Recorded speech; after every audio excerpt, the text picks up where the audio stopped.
Welcome to this deep dive. Today, we're looking at something I think we all wrestle with, maybe more than we admit, comparing ourselves to others. Mm-hmm. Yeah, it's a really fundamental human thing, isn't it? It is. And you've got some fascinating ways of looking at this, coming from Gestalt psychology and philosophy. We want to really unpack why we do it. Exactly. And maybe, more importantly, what it actually means for you, for your own inner peace and, understanding yourself better. Right, beyond just that surface feeling of, oh, am I keeping up? Precisely. Because sometimes this habit, which feels so natural, can actually distort how we see reality. And kind of get in the way of figuring out our own path. That's the hope, yeah. Yeah. To offer a new lens, maybe find a bit more peace with it all. Okay, so let's start with that common experience. You're scrolling, maybe on social media, right? Oh, yeah, the classic example. And you see these images, amazing holidays, perfect families, huge career wins. And it hits you, that little pang of, wow, their life looks better. It's like stepping into this mirror maze, someone called it. That's a great description. A mirror maze of comparison. Because it feels like you should be getting clarity, seeing all these reflections. But does it actually work like that? Well, that's the tricky part. It feels like it should clarify, but often the mirrors, they distort things. They reflect back your own stuff too, right? Your own desires, maybe insecurities. So it's not just seeing them, it's seeing yourself reflected in relation to them, but maybe warped. Exactly. It can actually obscure your view of your true self, even while promising clarity. It leads you away sometimes from what's authentically you. So it's not passive, it's an active thing we're doing, shaping our own reality. Absolutely. From a, let's say, phenomenological viewpoint, focusing on your actual lived experience, comparison isn't just a thought, it's embodied. You feel it. And it actively constructs this relationship in your mind. Me versus them. You start assigning meaning to the differences you perceive. And that changes how you see yourself in that moment. It redefines your sense of self, yeah. There's an analogy about watching a sunset that kind of gets at this. Oh, right. Tell me about that. Okay, so imagine you're just taking in a beautiful sunset. It's very personal, subjective, just you and the colors, the light. That's it. Now, someone beside you starts pointing things out. Look at that streak of orange. See how the light hits that cloud. Okay. Suddenly, your purely personal experience shifts, doesn't it? Part of your attention goes to their observation. It becomes relational. Yeah, it does. It fragments a bit. You're not just in it anymore. Exactly. And comparison does something similar. Your perception splits. The other person, their life, becomes the figure, the thing that grabs your attention. And your own life. It fades into the ground. In Gestalt psychology, that figure-ground relationship is, well, it's fundamental. Right. If that figure of someone else dominates your awareness too much, you lose touch with the richness of your own ground, your own existence. You get trapped evaluating yourself against them. So noticing when that shift happens, when someone else becomes the main figure, is key. That's a huge part of it, bringing your own ground back into focus. But why is this comparison thing so automatic? It feels baked in. It really is, evolutionarily speaking. Humans are social learners. We survived by watching others. Makes sense. Learning what's safe, how to hunt, how to fit in. Exactly. Observation was crucial for adapting to the group, for learning the ropes. But maybe that ancient wiring isn't serving us so well now in this, digital world. That's the idea. It's like that social mimicry has gone a bit rogue. Rogue mimicry, I like that. Because the signals we get now are so curated. Right. They're incomplete, often misleading. That perfect vacation photo, it doesn't show the arguments, the stress, the 50 takes to get the shot. Or the promotion announcement that skips the sleepless nights and burnout. Yeah. But our brains, they still process these curated snippets as if they're, reliable data. Triggering the comparison. Yeah. Even though the data's flawed. And then our minds try to make sense of it, fill in the blanks. That's where closure comes in. Exactly. The Gestalt principle of closure. We have this innate drive to see things as complete. So when we see just a glimpse of someone's success, our mind rushes to fill it in. We construct this whole idealized story, assuming their success was easy, their happiness is constant. We create a complete, perfect picture from fragments. Based on almost nothing sometimes. And that just fuels our own dissatisfaction. Precisely. It builds a fantasy that makes our own reality seem lacking. And we often think this whole comparison thing is rational, objective, just looking at facts. But it's not, is it? Perception isn't objective. Never purely. It's always filtered through our schemas. Our existing mental maps, our beliefs, our past experiences, they shape what we even notice. So what I value dictates what I focus on when I compare. Absolutely. If you value wealth, you'll zoom in on their fancy car. If creativity is your thing, you'll notice their artistic achievements. Which explains why two people see the same person and compare completely differently. Exactly. It's selective filtering. Comparison is less about universal truth and much more about reinforcing what you already believe is important, what success looks like to you. There's a powerful thought experiment about this. The infinite hallway of mirrors. Ah, yes. Imagine walking down an endless hallway. Both walls are lined with mirrors. Okay. Each mirror reflects a different part of you. Career you, relationship you, creative you, physical you. And the reflections, they don't all match up, do they? No, probably not. Successful here, maybe struggling there. Right. It's fragmented, disorienting. Which one is the real you? Yeah, that's unsettling. And then other people start appearing in the mirrors alongside your reflection. Oh, okay. And in this mirror, they're soaring where you feel stuck. In another, maybe you seem ahead. It's this constant shifting evaluation across different domains. Wow, that really captures the feeling. Fragmented. Totally. And because there's no final mirror, no definitive true reflection, you're left feeling unsettled, always looking sideways for validation. That sounds exhausting and kind of painful. It is. And that emotional cost is often invisible, isn't it? It just chips away quietly. How does that show up? Well, over time, maybe it's hesitation, reluctance to try things, or not being able to fully celebrate your own wins because you're already measuring them against someone else. That persistent feeling of not being quite enough. Exactly. And from that Gestalt viewpoint, this suffering comes from a lack of integration. You're keeping your flaws separate from your strengths, your dreams separate from your reality. Instead of seeing it all as part of the whole picture of you. Right, that disconnection prevents feeling whole, that alignment between your inner world and your outer life. It leaves you in this state of perpetual yearning. It's so ironic. The thing we do to try and figure ourselves out, comparison, actually fragments us. It is ironic. But here's the flip side. Understanding that gives you power. How so? By examining why you compare and how it's shaping your perception, you start to reclaim your agency. You can ask, okay, beyond this comparison, who am I really? What matters to me? So digging into the process is key. And this relates to the Gestalt idea of the field. Yes, exactly. The field in Gestalt isn't just a passive background. It's an active, dynamic structure that shapes how you perceive everything. Your mind is like this shifting landscape. Okay. When you compare, you're essentially reorganizing that field. The other person becomes the dominant figure, pulling your focus. And your own identity becomes the ground. Right. It recedes. And if you do this repeatedly, you reinforce a mental framework that prioritizes that external validation over your own internal sense of what's true for you. You create a field that's sort of competitive and dissatisfied. You can, yeah.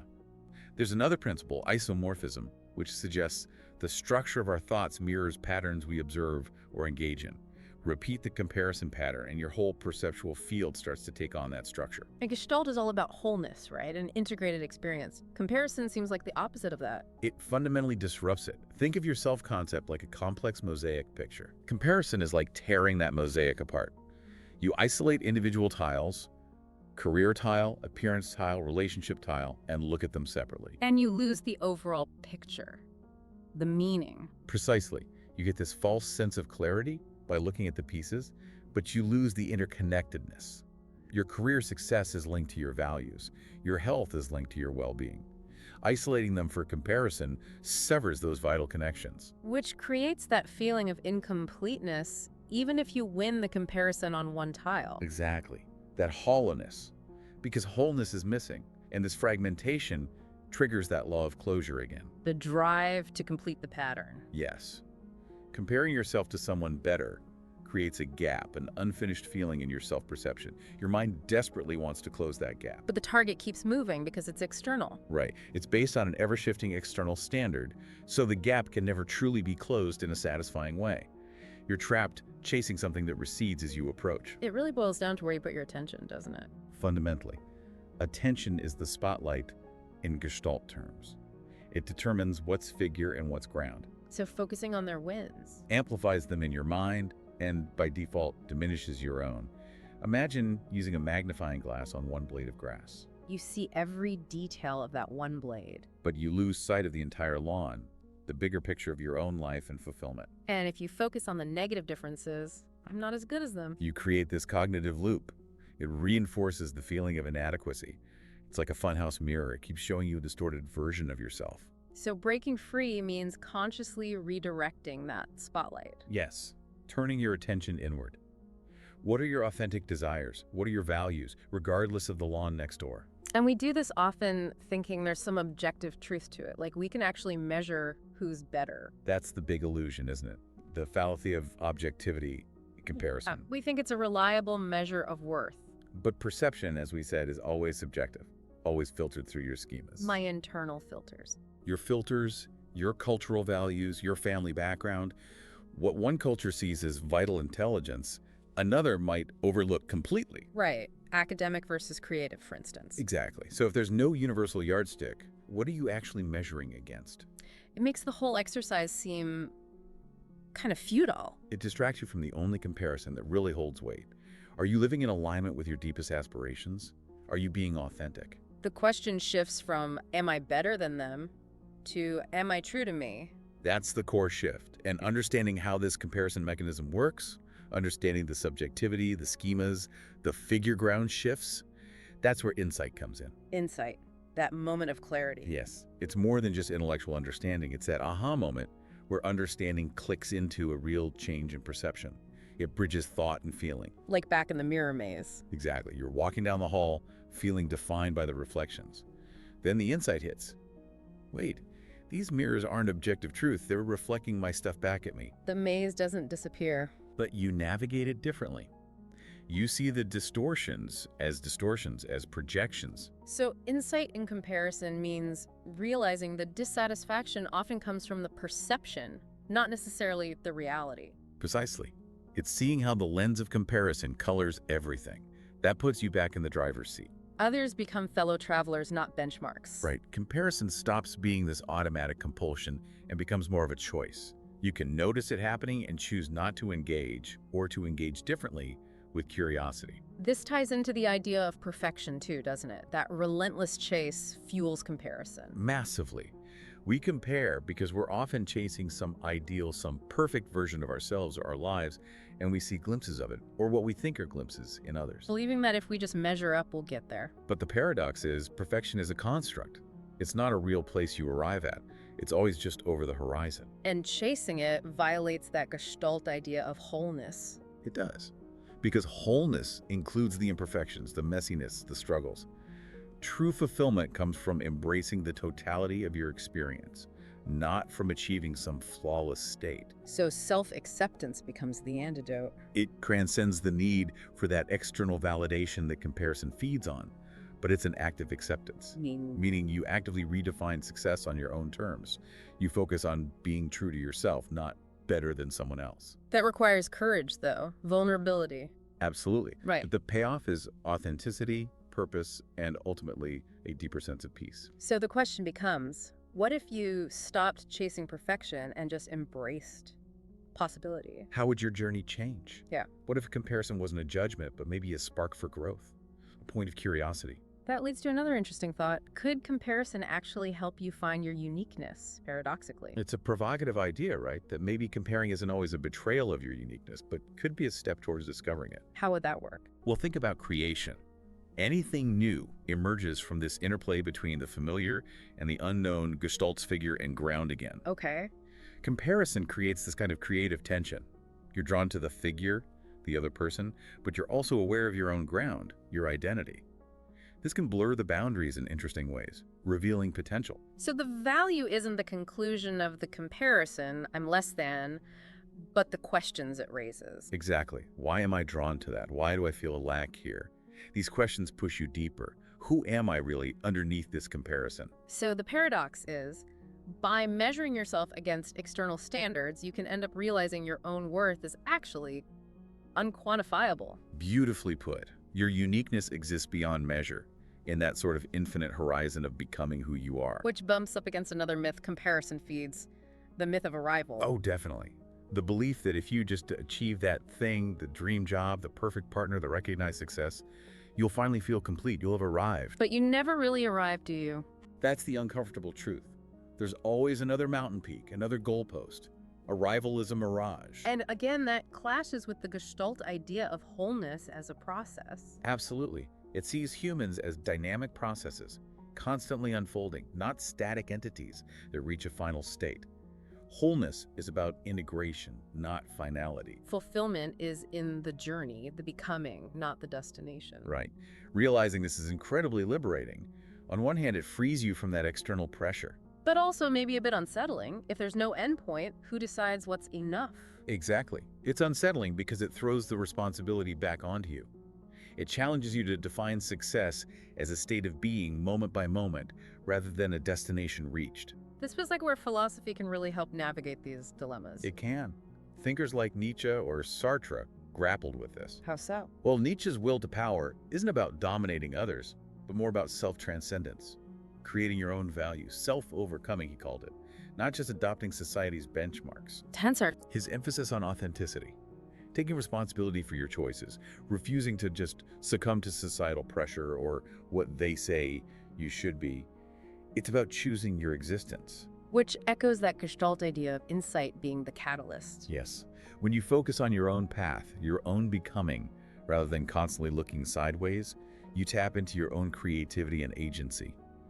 Life becomes this ongoing experiment. An experiment in understanding what it means to be you alive right now. Exactly. And that takes courage, facing the uncertainty, the void perhaps, and trusting your ability to create meaning anyway. That's the essence of becoming. Stepping into the unknown and forging your own identity. So how do we bring this all together? We talked about the mirror maze. How do we turn that mirror inward effectively? It's about shifting the intention, not using the inner mirror to scrutinize flaws against an external ideal, but to illuminate your own essence. Gently exploring what's there. Yes. At first, that inner reflection might still seem fragmented. You see the inconsistencies, the parts you struggle with. But as you look with acceptance, you start seeing the deeper truth. Your capacity for growth, your resilience, your unique way of being. Integrating the imperfection. That's the core Gestalt insight. Wholeness isn't flawlessness, it's integrating all of it, the struggles, the doubts, the joys, into your coherent story. They're all part of you. And it's ongoing. It's not a one-time fix. Never. Every time you resist the comparison urge and turn inward with kindness, you strengthen that connection to your authentic self. Every time you choose presence over projection onto others, you move deeper into your own becoming. It really does sound less like reaching a conclusion and more like composing something, an unfinished symphony. That's a perfect metaphor. It is an unfinished symphony, your life, full of themes, variations, movements, some triumphant, some melancholic, all contributing to the whole. There's no final chord until the very end. So maybe the final thought for people listening is, what would happen if you really, truly stop searching for the answers out there in what others are doing or saying? and instead, You just listened. Listen deeply to the music that's already playing within you. What melodies might arise if your unique voice, your authentic self, was allowed to harmonize with your own existence? the beauty is in the not knowing, maybe, in the exploration itself. Exactly. Explore that mirror maze, not as a prisoner, but as an explorer of your own soul. And maybe, just maybe, you'll discover that comparison was never really about them at all. It was always about you. Your longing, your curiosity, your own infinite potential waiting to be discovered. Wow. Well, thank you for joining us on this really deep dive into comparison. I hope it's given everyone listening some valuable insights. And maybe a new way to approach those moments when the comparing mind kicks in. Remember, your journey is yours alone. It's unique, it's ongoing. Embrace that process of becoming. Yeah, keep reflecting on these ideas. See what resonates, what questions bubble up for you. Definitely. Until our next deep dive, keep questioning, keep exploring. And keep becoming.